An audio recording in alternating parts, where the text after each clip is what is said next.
प्रिय पाठकों, पिछली श्रृंखलाओं में हमने पंडित राम नरेश त्रिपाठी की रचना पथिक पर विचार किया, जो उनकी सर्वश्रेष्ठ रचना है और जिसकी रचना उन्होंने असहयोग आंदोलन के पृष्ठभूमि में, स्वतंत्रता आंदोलन की पृष्ठभूमि में महात्मा गांधी के चरित्र को दृष्टि में रख करके किया है। जिस तरह से आज़ादी के समय असहयोग जिस समय गांधी जी राजनीति में आए तो उस समय जनता भी दिग्भ्रमित थी। वह अंग्रेजों का विरोध तो कर रही थी लेकिन सफल नहीं हो रही थी और न उसे सही दिशा प्राप्त हो रहा था। वैसे समय में गांधी जी का आगमन हुआ और उन्होंने आंदोलन को एक नई दिशा दी और जिसका नाम उन्होंने असहयोग आंदोलन रखा। इसमें उन्होंने किसी तरह के हिंसा किए बिना, किसी को किसी तरह का शारीरिक मानसिक कष्ट पहुंचाए बिना, केवल राजा से या उस व्यक्ति से जिससे परेशानी थी उससे अपना समर्थन वापस ले लेने का या उसको समर्थन नहीं देने की राह सुझाई और इसी रास्ते पर चल करके उन्होंने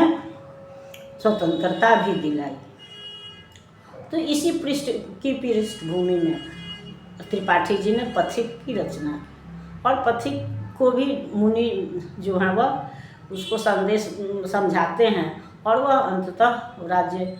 सेवा की ओर बढ़ता है, देश सेवा की तरफ बढ़ता है और वह यह देखता है कि जनता के दुखों का कारण, गरीबी का कारण उसकी अनभिज्ञता है। वह समझ ही नहीं पा रही है कि वह क्या करे और तब दिग्भ्रमित जनता को जो है वह पथिक संदेश देता है और उन्हें एक रास्ता सुझाता है, असहयोग का रास्ता बताता है। वह बताता है कि किस तरह से हमको राजा को दंडित नहीं करना है या उसके कर्मचारियों को कोई मानसिक शारीरिक कष्ट नहीं देना है, बल्कि हमको बस उसका समर्थन नहीं करना है। वह उस समय जबकि राजा के पुत्र की मृत्यु हो जाती है और युवा वर्ग जो है वह राजा का विरोध करने के लिए उद्धत है, वैसे समय में पथिक जो है वह उन लोगों को समझाता है कि नहीं, हमें राजा का विरोध तो करना है लेकिन किसी को दंडित नहीं करना है, किसी को शारीरिक कष्ट नहीं देना है। और हम यह भी देखते हैं कि जब हम समाज से अलग हट करके कुछ करते हैं तो हमको समाज का या राज्य का विरोध सहना ही पड़ता है। पथिक को भी राजा जो है वह विद्रोही समझ करके उसके दमन का प्रयास करता है और अंततः उसको मृत्यु दंड देता है। इसी तरह से हम देख रहे हैं कि वही बात है कि महात्मा गांधी को गोली तो 48 में लगी थी, लेकिन त्रिपाठी जी की जो दूरदृष्टि थी या जो उनकी कल्पना शक्ति थी उसने उसी समय साबित कर दिया कि जब हम किसी नए पथ पर चलते हैं तो हमको जीवन का भी मोह त्याग देना पड़ता है। जिस तरह से कि पथिक को जहर का प्याला पीना पड़ा, उसी तरह से ईसा मसीह या सुकरात जिन्होंने भी समाज से अलग हट के नया रास्ता बनाया, कुछ नया खोज किया, उनको समाज का या राज्य का विरोध सहना पड़ा और अंततः मृत्युदंड भी प्राप्त हुई। ईसा मसीह को क्रूस पर लटकाया गया, सुकरात को जहर का प्याला पीना पड़ा और महात्मा गांधी को गोलियां खानी पड़ी। तो इस तरह से हम यह भी देखते हैं कि साहित्यकार जो है ना केवल तत्कालीन परिस्थितियों का चित्रण करता है, बल्कि वह भविष्य दृष्टा भी होता है। भविष्य में क्या होने वाला है या क्या हो सकता है इसकी भी कल्पना वह कर लेता है या यह परिणाम भी वह बता देता है। उदाहरण के लिए हम ये पथिक को ले सकते हैं कि जिसकी रचना 21-22 में हुई थी और उसी समय पथिक को मृत्युदंड मिलता है और अंततः महात्मा गांधी की भी हत्या होती है, उन्हें भी गोलियां खानी पड़ती हैं। तो यह हमको बताता है कि जब हम कुछ अलग करते हैं तो हमको समाज का विरोध सहना पड़ता है। इसके ही साथ साथ हम यह भी देख रहे हैं कि कोई भी जब हम व्रत लेते हैं, नियम धारण करते हैं, तो हमको उसका मूल्य भी चुकाना पड़ता है। उदाहरण के लिए हम राजा हरिश्चंद्र या कर्ण को ले सकते हैं कि हरिश्चंद्र ने अगर दान का और सत्य का प्रण लिया था तो इसका मूल्य उनको अपनी पत्नी के आंचल से चुकाना पड़ा। जब वह रोहितास्त्र का शॉल अपने आंचल में लपेट कर लाती है तो उस कफन से भी वह आधा टुकड़ा जो है वह कर के रूप में ले लेते हैं, या जानते हुए भी कि पुत्र का शरीर खुला रह जाएगा, फिर भी वह पुत्र के शरीर का खुला रहना मंजूर कर लेते हैं, लेकिन अपने मालिक से धोखा नहीं देना चाहते, अपने सत्य के पथ से वह नहीं हटना चाहते हैं, वह अपने कर्तव्य का पालन करते हैं। इसी तरह से कर्ण भी, जो कि महाभारत का प्रमुख पात्र था, अर्जुन के समय वीर था, धनुर्धारी था, योद्धा था, और उसके साथ साथ महान दानी भी था। उसने यह प्रतिज्ञा की हुई थी कि जिस समय वह सूर्य की उपासना कर रहा होगा उस समय उसके पास जो भी आएगा वह मनचाहा दान प्राप्त करेगा। और तब यह जानते हुए भी कि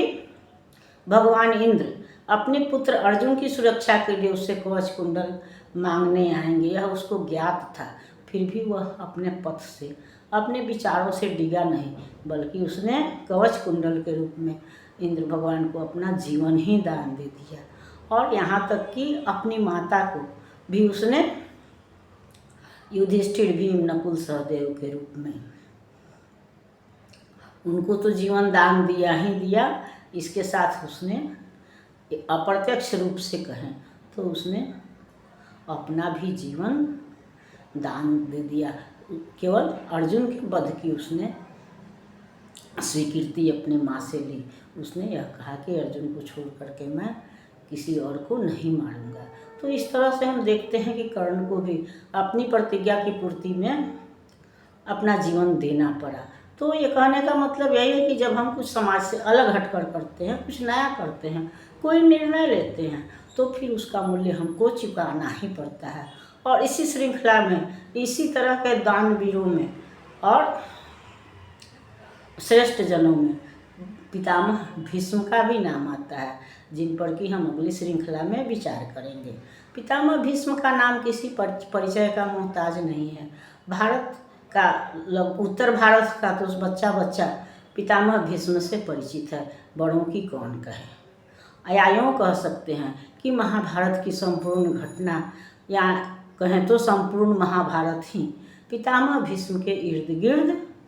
घूमता है। महाभारत का प्रारंभ भी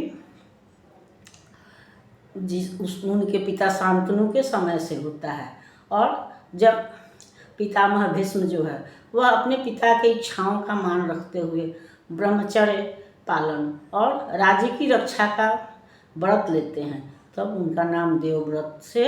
भीष्म पड़ जाता है। और जिस तरह से बाकी लोगों को, यानी कि ईसा मसीह, सुकरात, कर्ण, हरिश्चंद्र को इसका मूल्य चुकाना पड़ा, उसी तरह से पितामह भीष्म ने अगर राज्य की रक्षा का, सिंहासन की रक्षा का व्रत लिया तो आजीवन तो वो कांटों पर चलते ही रहे, कष्ट सहते ही रहे, लेकिन उसके अंतिम मूल्य के रूप में उन्हें द्रौपदी का वस्त्रहरण देखना पड़ा, और इसके साथ ही साथ सरसैया पर रहकर उन्हें अपने उस कुल का विनाश भी देखना पड़ा, जिसकी रक्षा के में उन्होंने अपना संपूर्ण जीवन लगा दिया, संपूर्ण जीवन दान कर दिया। तो इस तरह से हम देखते हैं कि हमको कोई भी वस्तु जो है वह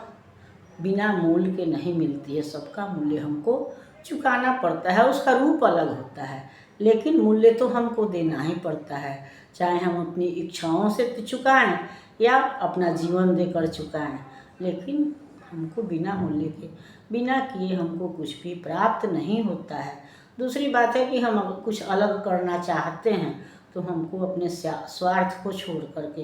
त्याग और बलिदान का पथ अपनाना पड़ता है, और तब यह त्याग और बलिदान ही हमें अमर बनाता है या अगले को प्रेरित करता है कि फिर अगला भी इस रास्ते को स्वीकार करता है, इस पथ पर चलता है। तो फिर अगली श्रृंखला में हम पितामह भीष्म के चरित्र पर प्रकाश डालने का प्रयास करेंगे और आशा है कि अन्य श्रृंखलाओं की भांति यह श्रृंखला भी आपको पसंद आएगी। तब तक यह श्रृंखला आपको पसंद आती है तो इसको लाइक कीजिए, सब्सक्राइब कीजिए। मिलते हैं अगली श्रृंखला में, तब तक के लिए धन्यवाद।